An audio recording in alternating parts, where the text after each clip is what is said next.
It's only in India that Bill Gates can go from making khichdi to eating it to meeting somebody who makes tea to a chai wala who became the prime minister to then coming to an evening and launching a cartoon coalition.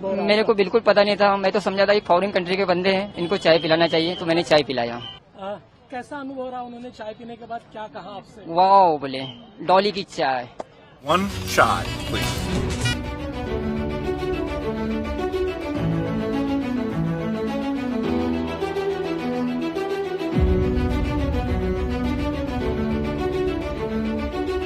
वो China को भी beat कर देंगी। तो हर sector में हम देख रहे हैं कि इंडिया जो है बड़ा फोकस कर रहा है, अपने आप को जो है इकोनॉमिकल चैलेंजेस से बाहर निकालता हुआ दिखाई दे रहा है।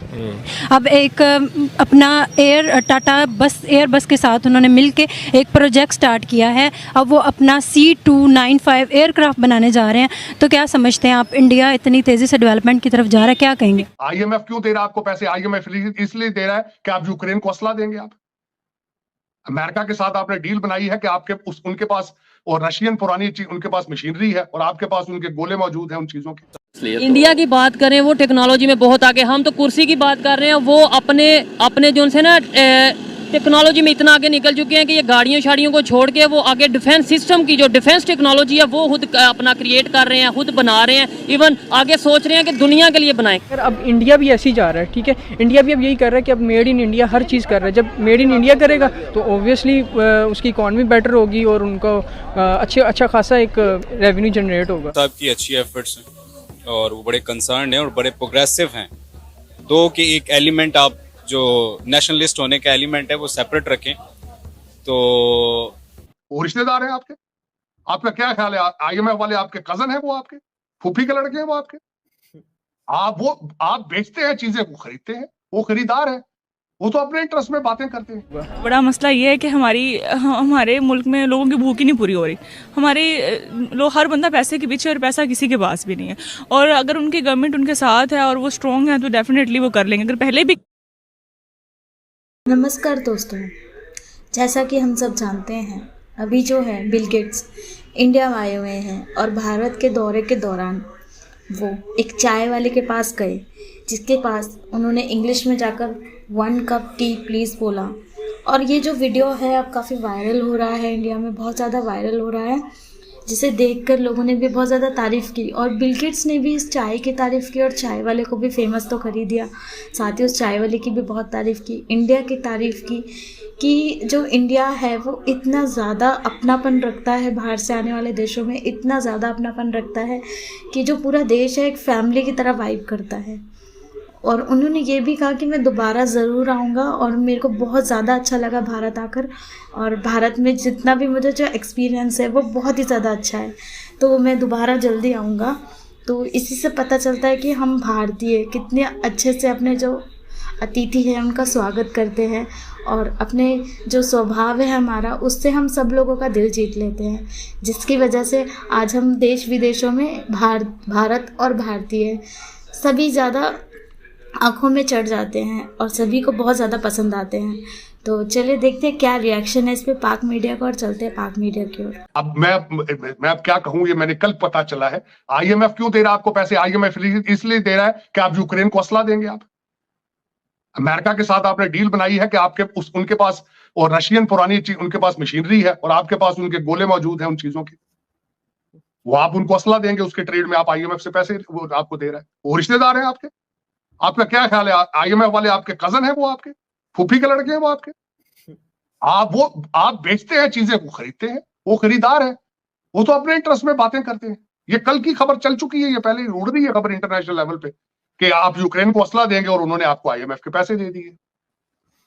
मतलब हमने नहीं सुधरना, नहीं क्या सुधरना।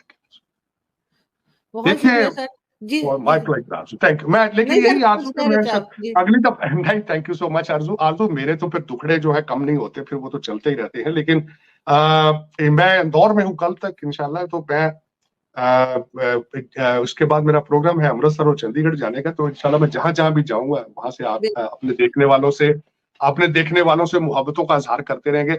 आरजू 2 चीजें बताना चाहूंगा, खासकर कि एक दोस्त मुसलसल मुझे मैसेजेस करते हैं कि हम यहाँ हैं, मिले जाए। मैं इतना उनका शुक्रगुजार हूँ। कल बल्कि एक दोस्त है, बल्कि कश्मीरी पंडित थे, वो कल मुझे मिलने आए और 2 घंटे इंतजार करते रहे मेरा। कल वो ओबराय के अंदर मैं मिला उनसे, बात हुई उनसे, तो मैं वेरी हम्बल। और दूसरा आखिरी बात जो आपको बताऊंगा कि कल एक मेरे ट्वीट के ऊपर कोई डॉक्टर साहब है हमारे भारतीय, उन्होंने एक बहुत बड़ा मेरे बारे में स्टेटमेंट दी जो कि मैं वेरी हम्बल मैं शेयर करना चाहूंगा।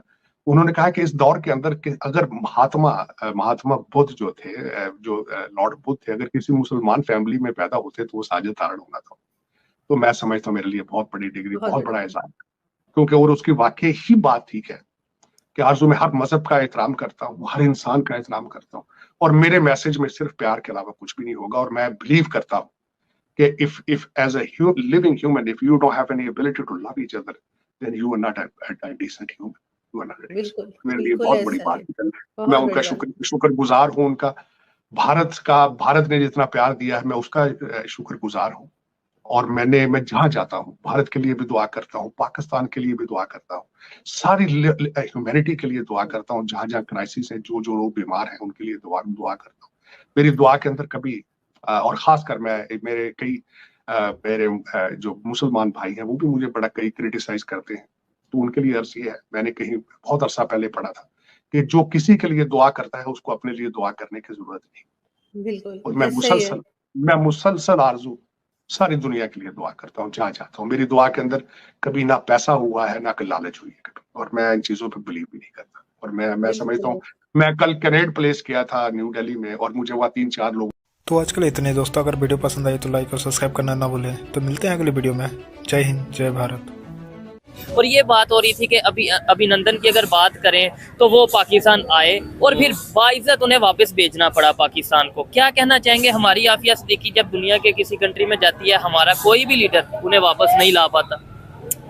सर उसका जवाब तो है, मेरा ख्याल है कि शबाशिफ आपको दे चुके हैं कि बेगर्स कांट बी चूजर्स। ठीक है, जब आप बेगर्स बनते हैं, जब आप जो है वो अमेरिका के कहने पे एक वॉर में जो है ना वो इन्वॉल्व होते हैं, तो मेरा नहीं ख्याल कि वो आपको एक मालकाना हकूक देते हैं, वो आपको एक बेगर्स की तरह ही ट्रीट करते हैं। और उन्होंने कह दिया कि नहीं देना तो आप कुछ भी नहीं कर सकते हैं। हाँ, अब रही बात, आप ये कहते हैं कि जो है वो अभिनंदन की, तो आप ये मुझे बताएं कि अभिनंदन को जो है वो वापस भेजा गया क्योंकि 2 स्टेट्स ऑफ वार्स होती हैं, तो वार के अंदर ये चीज़ डिसाइड की जाती है कि जो भी जंगी कैदी होंगे उनको वापस किया जाएगा। ठीक है, ठीक है। अब अगर किसी बंदे को जो है वो आप वापस नहीं लेके आ सकते हैं, तो उसमें उन स्टेट का तो जहाँ पे रोल है ही है, आपने बीइंग जो है वो अपनी स्टेट के हवाले से आपने उनके लिए क्या एफर्ट्स की, ये चीज आपने जो है वो क्या आफिया सिद्दीकी के लिए एफर्ट्स की? यही चीज है, मेरा भी पॉइंट ये है। देखें इसमें अहमल कांसी को जो है वो किया, और अहमल कांसी के भी आप पे उन्होंने वहाँ पे कह दिया जी कि अहमल कांसी कैसे आया, तो उन्होंने कहा जी कि पाकिस्तानी जो है वो डॉलर्स के लिए अपनी माँ तक को भेज देते हैं।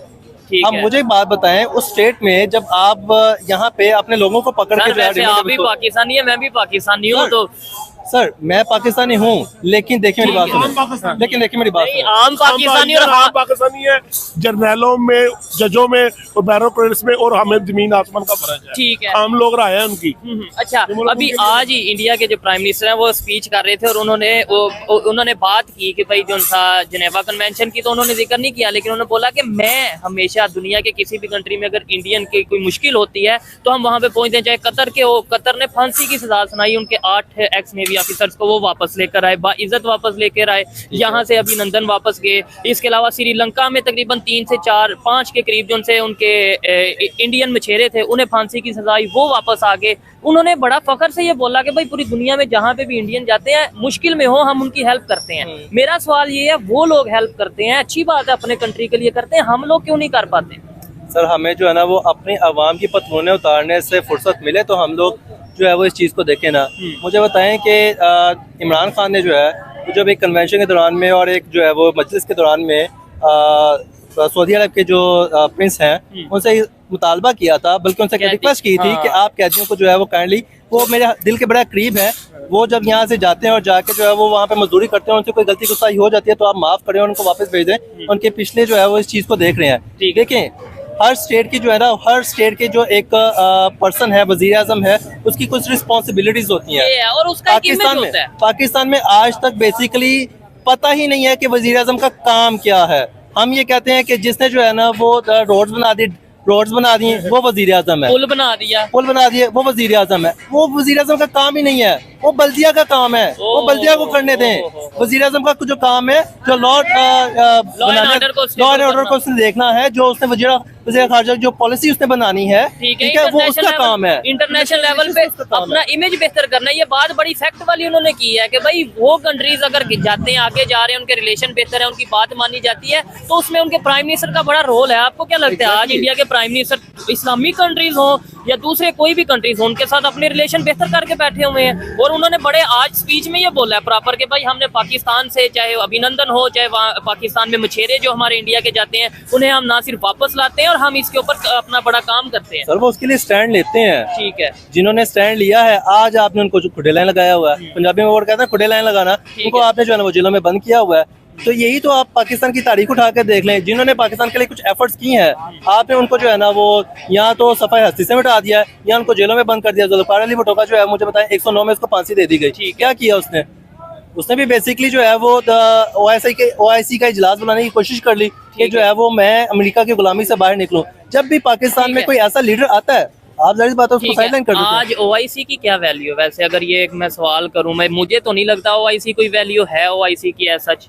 आप में इसे डिसएग्री कर सकते हैं वैसे? सर बिल्कुल मैं इस बात से थोड़ा सा डिसएग्री करूंगा। OIC की वैल्यू जो है ना वो जाहिर बात है 57 उसमें कंट्रीज है, और जैसे कि पाकिस्तान में आप मुझे बताएं कि एक गधे को जो है वो प्राइम मिनिस्टर बिठा के आप उसको कह दें कि यार हमें लीड करो, सेम लाइक आप OIC में जो है वो एक किसी गधे इंसान को आगे लेके आए, उसको कहें कि यार लीड करो, तो जाहिर बात है OIC का जो आज स्टेटस है वही होगा। यही